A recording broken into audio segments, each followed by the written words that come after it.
Deixa que eu falo, tudo bem, galera? Eu sou Alex Bagé, tô passando aqui pra gente comentar esse jogo. O Grêmio é tricampeão gaúcho, a gente tem que comemorar muito enquanto gremista. Agora, por favor, né? O Renato conseguiu, em 4 confrontos com o Caxias no Campeonato Gaúcho, perder 3 vezes. É muita coisa. Isso é muita coisa para o Grêmio. O Grêmio quase deixa escapar dentro de casa uma vantagem gigantesca que teve na primeira partida. Por favor, o Grêmio com 14 minutos abriu o placar, e abriu o placar eu pensando, né? Pô, o Vitor Ferraz foi na linha de fundo, cruzou a bola, o Everton chutou de esquerda, a bola pegou na trave, voltou, Diego Souza fenomenal, 11 jogos, 9 gols, não tem o que contestar, para mim o melhor jogador disparado do Campeonato Gaúcho, um dos principais centroavantes em atividade no futebol brasileiro. Só que daí eu fico pensando, né, bom, gol cedo, 14 minutos, vai ser um pouco mais fácil.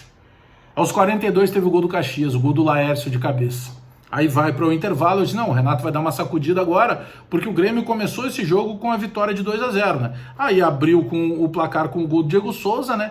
Pô, tá tudo certo, aí tomou o gol de empate. Aí eu fico pensando, e agora? Aí o Caxias volta para o segundo tempo e dá uma mexida no time, né? Sai lá, acho que o Marabá, se eu não me engano, e entra o Bruninho. E com 9 minutos do segundo tempo, o Caxias faz o gol. Ah, mas a bola pegou no pé do Kahneman, enganou. Não interessa, o Caxias fez o gol. O Caxias ganhou do Grêmio pelo placar de 2-1. Mas se a gente pensasse assim, poxa, Bagé, não dá pra ficar reclamando, o Grêmio é tricampeão gaúcho, o Renato tem seus méritos, o Grêmio botou no segundo tempo o Luiz Fernando. Ah, hoje, por exemplo, o Jean-Pierre não jogou tão bem assim, depois entrou o Thiago Neves e tal.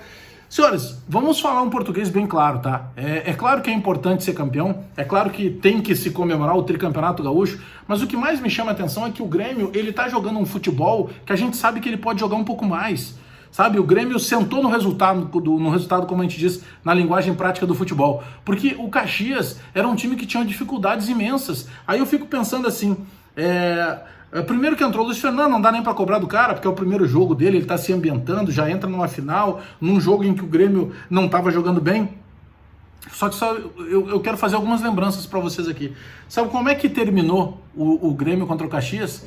Tomando sufoco e com 3 zagueiros. O Renato colocou o David Braz para fazer companhia ao Jeromel e o Kahneman. Senhores, não tem como. Sabe que eu fico pensando o seguinte, o futebol, tu ganha ou tu perde ele a partir da meia cancha. E o principal setor do Grêmio que deu, dá para dizer assim, que foi fundamental nessa virada de página, o Grêmio que vinha sem ganhar nada, daqui a pouco ganhou em 2016 a Copa do Brasil, ganhou a Libertadores, ganhou o 3º Gauchão e ganhou a Recopa Sul-Americana, tudo isso que a gente fala o tempo inteiro, era um Grêmio que funcionava muito pelo meio campo. E o meio campo do Grêmio determinado momento, e eu falo isso aqui já há algum tempo, inclusive eu uso o termo que o Renato, ele faz algumas renatices. O Renato, toda vez que ele é colocado no canto do ringue pelo adversário, que o adversário deixa o Grêmio de certa forma desconfortável, o Grêmio tem uma dificuldade muito grande para virar isso, porque o Renato começa a fazer o seguinte, ele começa a tirar meio campo e botar atacante, tirar meio campo e botar atacante. Quem é que vai fazer essa transição?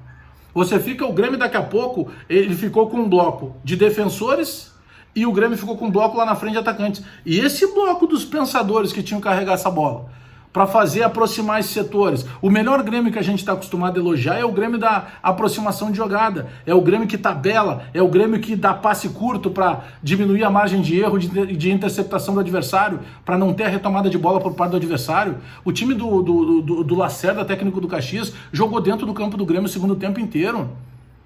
Jogou dentro do campo do Grêmio o segundo tempo inteiro. E aí teve um momento que o Renato vai lá e colocou o David Braz, porque ele queria fechar a casa, ele não tinha que correr o risco de tomar um gol. Peraí, senhores, dentro de casa, contra o Caxias, com todo respeito ao Caxias. 4 jogos do Grêmio com o Caxias no Campeonato Gaúcho. O Grêmio só ganhou a final da quarta-feira passada. Os outros jogos todos o Grêmio perdeu. Não interessa se joga na Lua, se joga em Marte, só um pouquinho. O Campeonato Brasileiro, por exemplo, ele está se mostrando um campeonato nivelado por baixo. Basta dar uma forçadinha. Quem está na parte de cima do campeonato nem sabe porque está lá. E o Grêmio não consegue forçar o suficiente para poder mostrar que tem qualidade para fazer o jogo andar. Olha a quantidade de opções que o Renato tem. É muito simplório você tirar meio campo e empilhar atacante. Pelo amor de Deus, quem é que vai levar a bola para o atacante? Se você não tem o sistema de meio campo. O Caxias deitou e rolou no segundo tempo. O Caxias, senhores, olha só, eu não sou favorável a essas estatísticas de posse de bola. Para mim o que vale é a bola na rede. Eu gosto de transição em alta velocidade, eu não gosto daquele tic-tac. Mas nós temos que analisar os números. Porque quando você, dentro do seu gramado, você tem mais posse de bola no primeiro tempo do que o teu adversário, o Caxias, e no segundo tempo, além de perder o jogo, além de perder o meio-campo, você tem menos posse de bola do Caxias. O Caxias jogou dentro da arena no segundo tempo como se estivesse no seu estádio, no estádio Centenário. Numa boa, senhores, eu sou torcedor do Grêmio igual vocês estão me assistindo, tá ali atrás, ali, ó. Mas só um pouquinho. O Renato e suas renatices tem que alguém dar uma sacudida. O Grêmio quase jogou fora um título que nem o Caxias acreditava mais que fosse possível reverter. Sim, nós somos tricampeões gaúchos, apesar das renatices. Porque, de novo, teve renatice no jogo. Você tira todo um bloco de meio campo e põe todo um bloco de ataque. É tipo um time de índios. Vai todo mundo com arco e flecha. Se os caras do outro lado tiverem uma arma melhor, tu fica pensando, e agora, o que eu faço? Eu não estava preparado para isso. Por favor, Renato e suas renatices atacam de novo. Mas o Grêmio é tão acima dos outros times do Gauchão que mesmo assim o Grêmio é tricampeão gaúcho. Mas, senhores, não precisa tomar susto dentro de casa, não precisa jogar com 3 zagueiros dentro de casa, não precisa perder o meio-campo dentro de casa para esse time do Caxias. Com todo o respeito ao Caxias.